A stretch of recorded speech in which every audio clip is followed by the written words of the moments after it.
In the opening scenes, we see a crime scene where a team of forensic experts is working. Despite his extensive experience, Detective Lerner had never encountered anything like this before. Someone had started a fire that resulted in several fatalities. A young woman named Rebecca came and woke up in a police station, confused and unaware of what was happening.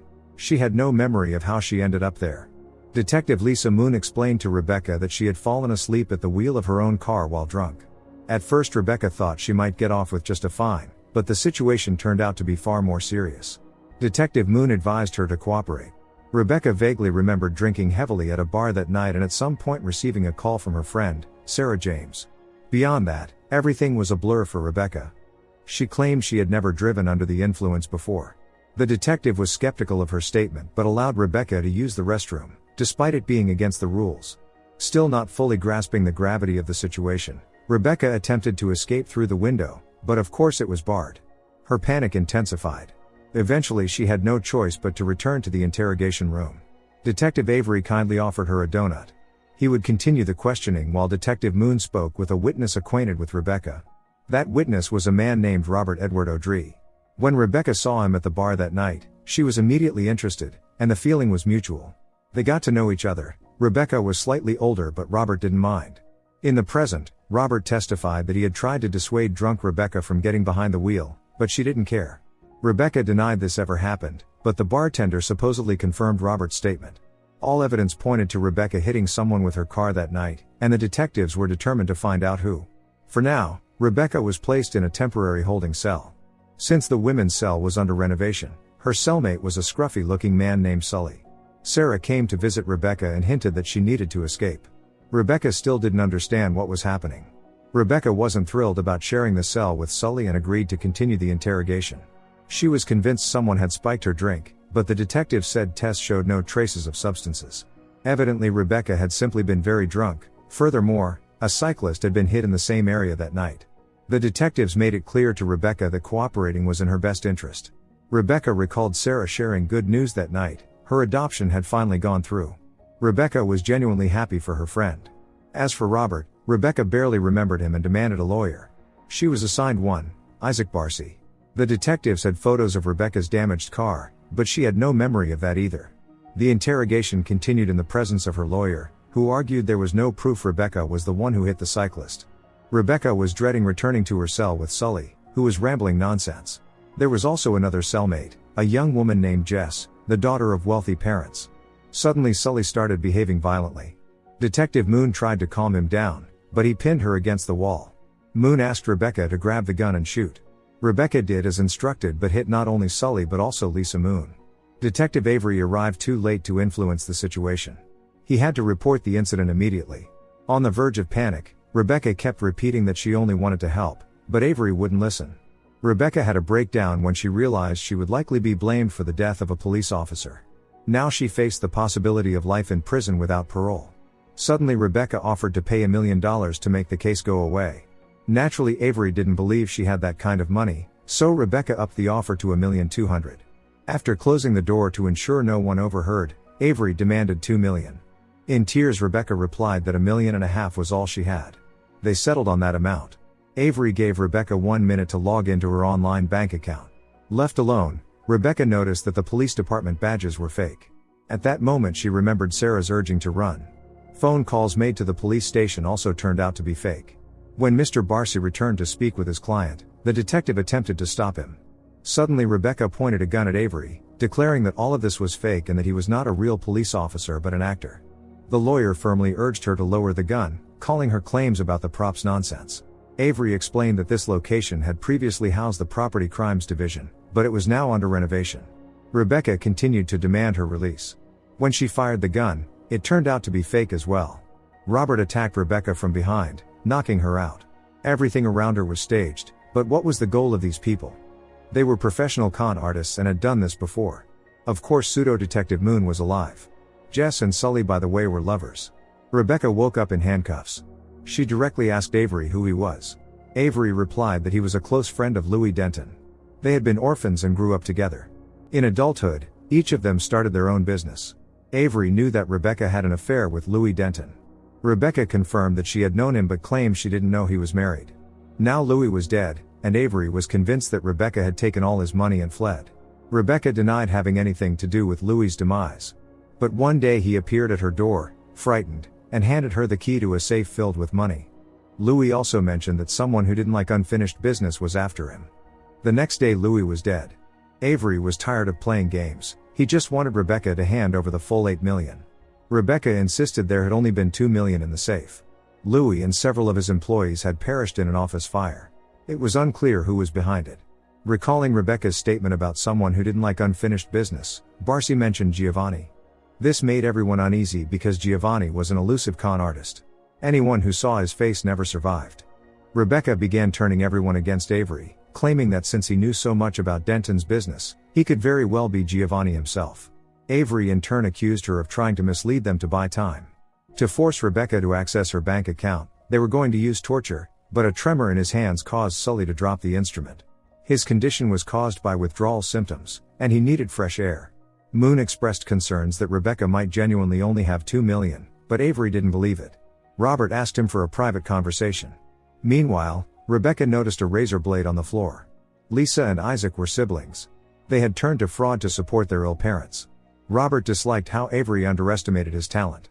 Avery explained that lying wasn't Robert's strong suit because he was just a petty thief. Nonetheless, Avery was willing to give him a chance. Using his charisma, Robert decided to talk to Rebecca and acted in a deliberately friendly manner.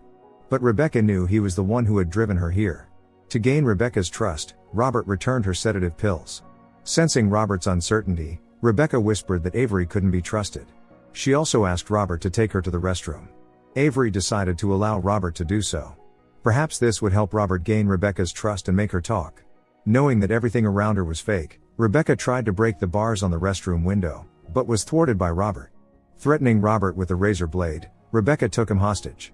He realized he had messed up. Avery aimed his gun at them. He didn't care about Robert, and to prove it, shot him in the leg. Robert couldn't believe Avery would do this to him.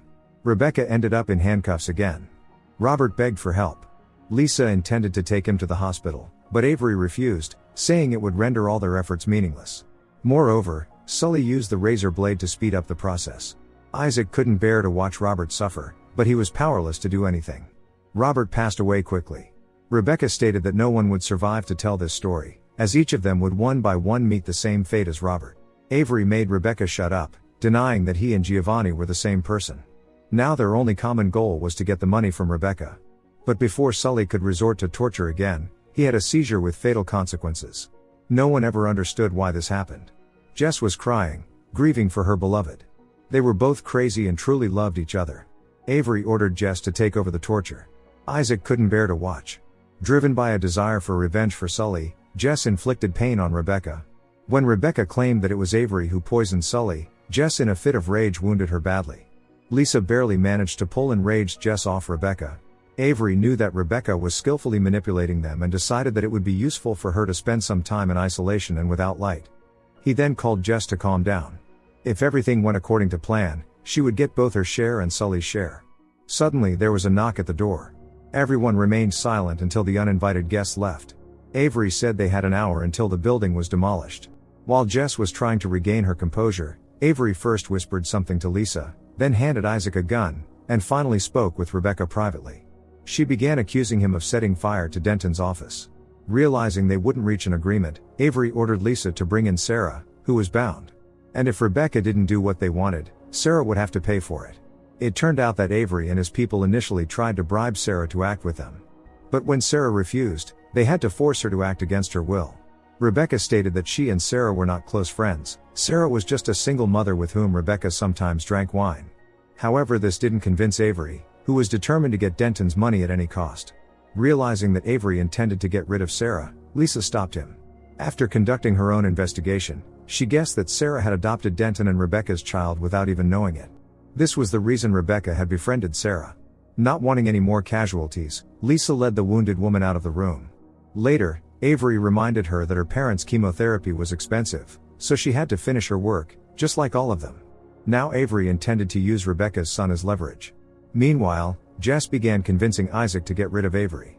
If there was even a chance that he was Giovanni, they needed to do it now. When Jess tried to take the gun from him, Isaac pushed her. She hit her head and passed away instantly. In fear, Isaac ran away in front of terrified Sarah. Avery threatened Rebecca that if she didn't give him the money, he would take her son. Rebecca still kept silent. When Avery fired, Rebecca screamed in despair, but it turned out there was only a doll in the carrier. Avery had staged the whole scene to scare Rebecca badly and make her understand that her worst nightmare could become a reality if she didn't cooperate. Avery left Rebecca alone to think it over. Having confirmed that Isaac had disposed of that psychopath Jess, Avery praised him.